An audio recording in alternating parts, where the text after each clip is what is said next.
achamos que a economia brasileira já está em franca recuperação, daqui a pouco já pode andar com suas próprias pernas. Talvez o problema mais dramático seja a renda, que a distribuição de renda é muito desigual. Agora vai aumentar tudo e o salário não vai aumentar, tu vai ficar desempregado. O Brasil tem possibilidade de dar a volta por cima. Eu acho que a vida é limitada. Isso aqui para quê? Para ter o melhor. Você vive isso é precário, isso é loucura. Fala assim, brother, qualquer hora você vai ver já dentro de casa. Vai.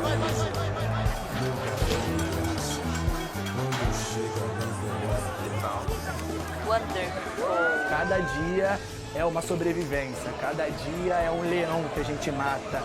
O modelo econômico é ruim, se esgotou. O brasileiro pode e deve sonhar com uma vida melhor, com melhores condições para usufruir do fruto do seu trabalho pela meritocracia.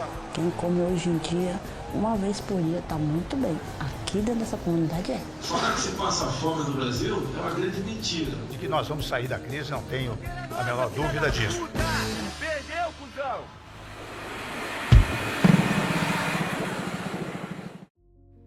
Quando falamos em desigualdade, não estamos falando de um único problema, mas de uma realidade complexa que afeta diferentes áreas da sociedade.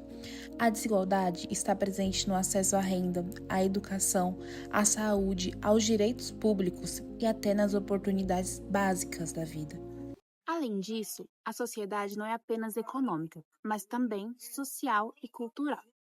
Ela influencia diretamente o modo como as pessoas são vistas, tratadas e valorizadas dentro da sociedade,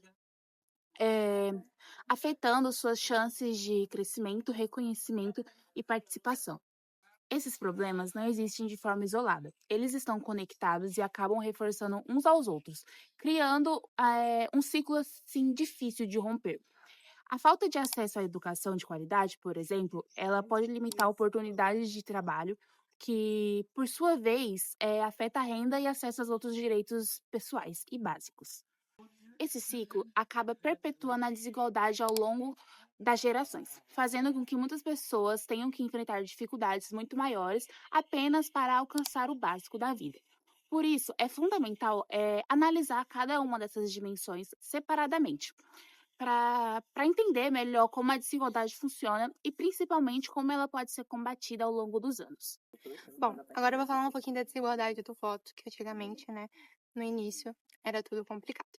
No Brasil, no período do Império, em 1822 e 1889, houve o voto que chamava centenário, onde só as pessoas ricas e da elite podiam votar, com um salário comprovado, e também isso excluía muitas pessoas da sociedade, como os escravos, que nem considerados cidadãos eram, pobres e trabalhadores. Mesmo após a proclamação da República, veio daí o voto cabresto, onde os fazendeiros, os grandes coronéis, ameaçavam as pessoas, os seus trabalhadores principalmente, a votar no voto que eles queriam.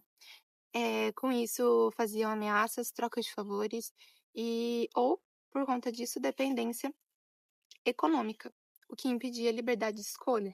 Então, eles iam fazer oportunismo, em troca de ajuda para essas pessoas. Em 1952, as mulheres conquistaram o direito de voto, mas não era tão igual para todas. As mulheres apenas que eram casadas e com autorização do marido, as viúvas ou aquelas que conseguiam trabalhar e tinham sua própria renda, assim podiam votar.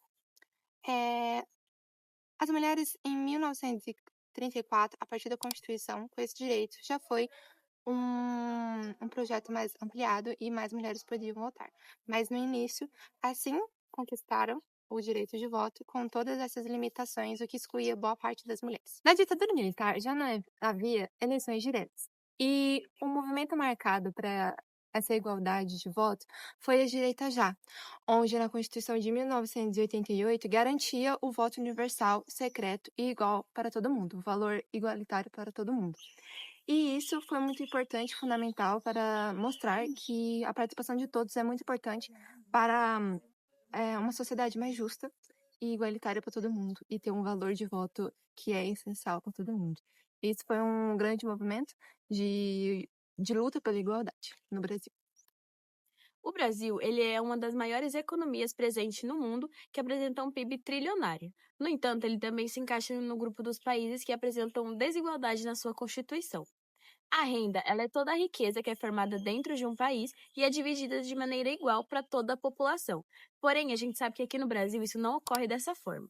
Aqui, a renda que é produzida, ela é dividida de maneira desigual entre a sociedade e acaba ficando mais concentrada nas mãos de uns do que nas mãos de outros. E é isso que acaba gerando a desigualdade social, que é o que forma os ricos, os pobres, a classe alta e a classe média. Essa desigualdade, ela não é algo recente, ela já tem raízes pré-históricas que remota lá no período colonial e é ligado à escravidão também, que é o que acabou criando uma estrutura social que colocava a elite no topo, ou seja, os ricos no topo. E essa desigualdade também, ela acaba gerando algumas consequências negativas bem graves para a sociedade, como, por exemplo, a pobreza extrema, a exclusão social e dificulta o acesso aos serviços necessários básicos, que é um direito de todo cidadão, como, por exemplo, o acesso à saúde, à educação e à moradia. O acesso universal a serviços básicos significa que todas as pessoas devem ter acesso aos serviços essenciais para viver com dignidade, independente das suas condições sociais ou de onde moram. Entre esses serviços está a saúde, como hospitais, o atendimento médico e educação, como escolas, o saneamento básico, que inclui água potável e tratamento de esgoto, além da energia elétrica e do transporte público. O acesso a esses serviços é muito importante porque garante a qualidade de vida e reduz as desigualdades sociais. Quando uma pessoa não tem acesso, por exemplo, à água limpa ou à educação, isso afeta diretamente a sua saúde, suas oportunidades e seu futuro. Apesar de ser um direito, ainda existem muitas regiões, principalmente em áreas mais pobres ou afastadas, onde esses serviços não chegam de forma adequada. Por isso, é fundamental que o governo e a sociedade trabalhem juntos para garantir que todos também tenham acesso a esses direitos básicos. Por isso, devemos lutar para que essas pessoas que não possuem esses direitos possam ter esses direitos, podendo haver maneiras de igualdade e inclusão. Eu vou falar sobre a reforma tributária e a reforma fiscal. Quando falamos sobre a reforma tributária ou a reforma fiscal, estamos falando sobre algo que acontece no nosso dia a dia. Mesmo como muitas vezes a gente não percebe, no Brasil o sistema de impostos é bastante complicado. Existem muitos tributos diferentes, cobrados pelo município, pelo estado ou até mesmo pelo governo federal. Essa quantidade de impostos acaba deixando muito mais confuso, aumenta a burocracia e dificulta para empresas, para os trabalhadores e até mesmo para os consumidores. Por isso, a reforma tributária tem sido tão discutida. A ideia principal é simplificar esse sistema, deixando a cobrança de impostos mais clara e justa. Uma das propostas é unir alguns impostos de um modo que seja mais simples, assim ficaria mais fácil entender quanto se paga e quão justo ficaria. Além disso, a reforma também busca reduzir a desigualdade e tornar a burocracia de impostos mais equilibrada e entre os diferentes grupos da sociedade, onde o rico tem que pagar mais e o pobre tem que pagar menos. Já a reforma fiscal está mais relacionada à forma como o governo administra o dinheiro público. Ela busca garantir que o governo consiga equilibrar o que arrecada, o que gosta, evitando também dívidas muito grandes. Quando as contas públicas estão organizadas, o país ganha mais estabilidade econômica e pode incentivar investimentos e pode gerar empregos e ajudar o crescimento da economia. Outros pontos importantes é que quando os recursos públicos são bem administrados, o governo consegue investir melhor nas áreas essenciais para a população, como a educação, a saúde, a infraestrutura e a segurança. Isso significa que a sociedade pode sentir de forma direta os benefícios dessa mudança. Por isso, discutir a reforma tributária e fiscal é tão importante. Apesar de serem mudanças complexas, elas são necessárias para tornar o sistema mais justo, mais transparente e capaz de contribuir para o desenvolvimento do país e para a melhor da qualidade da vida da população.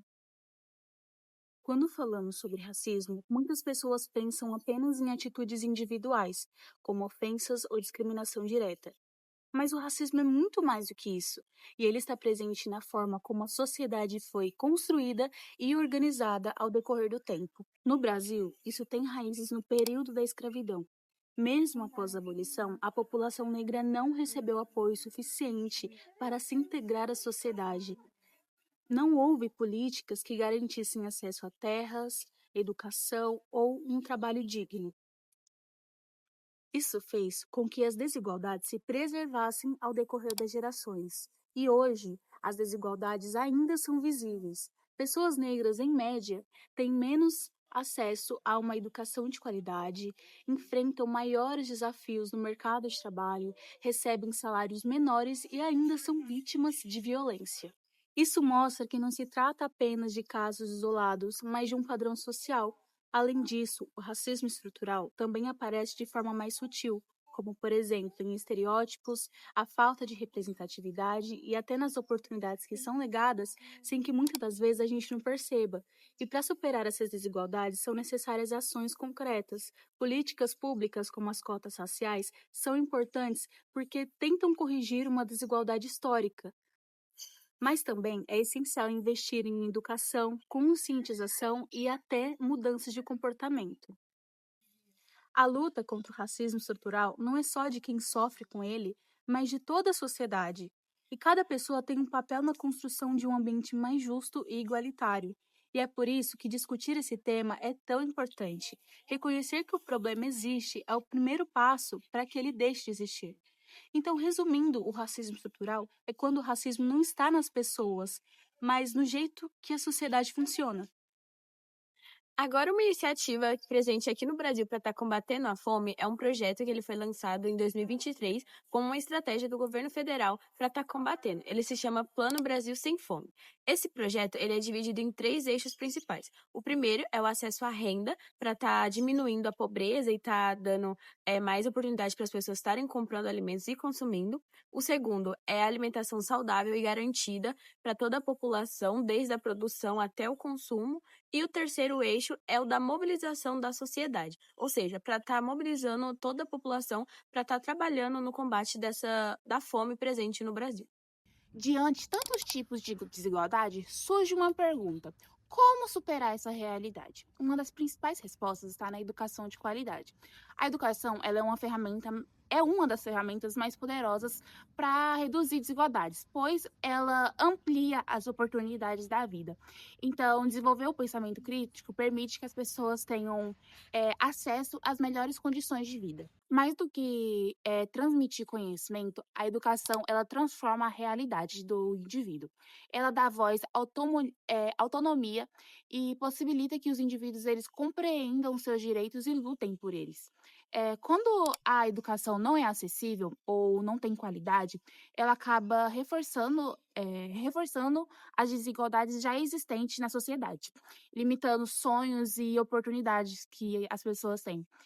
Mas quando ela é inclusiva, ela é pública e eficiente, ela se torna um caminho real para a transformação social. Investir em educação é investir em um futuro justo e melhor para o indivíduo, onde as pessoas tenham mais igualdades e oportunidades de vida. Independente da sua origem, renda ou cor, é garantir que o ponto de partida não determine o destino de ninguém. Portanto, combater a desigualdade não depende de uma única ação, mas a educação é, sem dúvida, um dos pilares fundamentais para construir uma sociedade mais igualitária. Porque, no final, a desigualdade não é apenas um problema social, é uma realidade que pode e deve ser transformada. Aqui, minha pobreza é essa daqui. Eu não tenho, às vezes, é muito caro um par dessas chinelas aqui, é cara.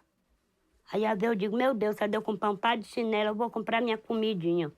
Um arroz, que é muito caro, aí eu compro o arroz e a chinela, fica de bando.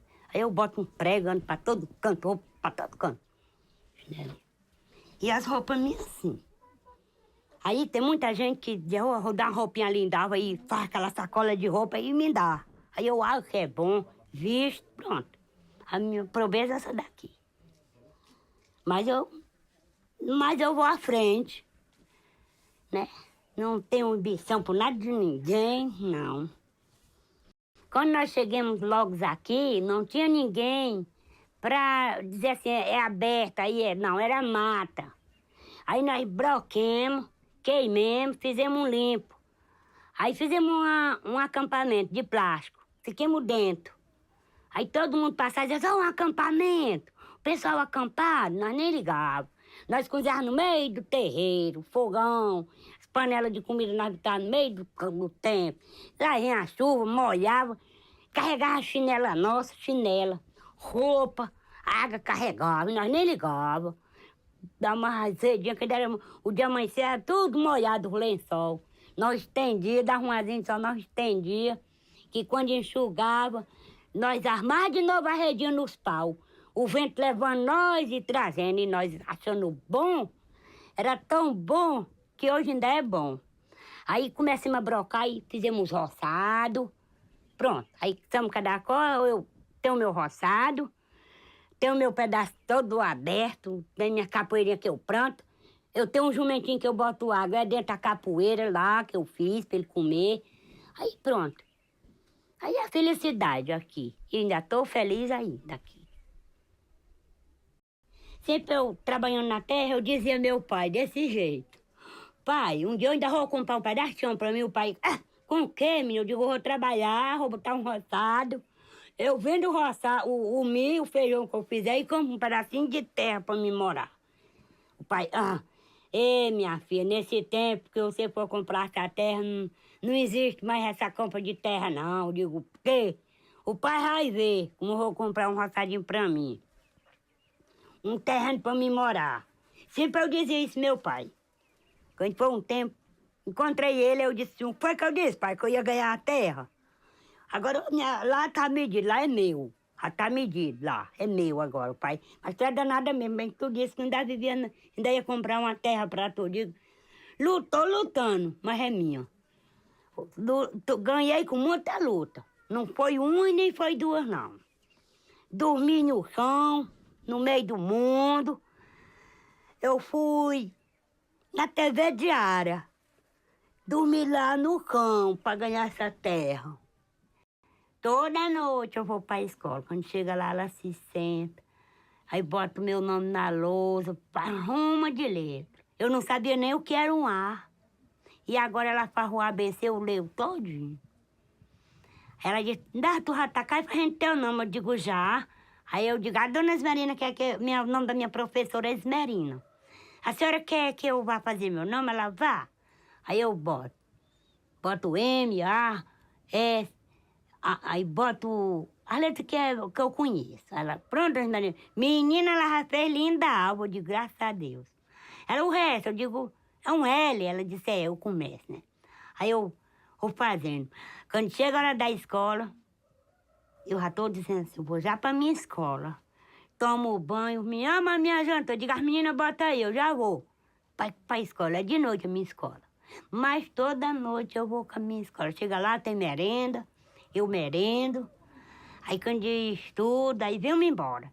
Quando eu chego, eu trago dever para fazer. Aí eu digo, negrada, me ensina a fazer meu dever, que vocês sabem, eu não sei, ainda por dever. Aí é nome de pessoa, nome de animais, nome de aves. Aí eu peço os meninos para fazer, eles me ensinam a fazer. Meus meninos, quem me ensina eu fazer, né? Meu dever da noite, lá. Aí eles ensinam. Eu digo assim, isso aqui é, né, negrada? Eu já com 55 anos e estou aprendendo a ler.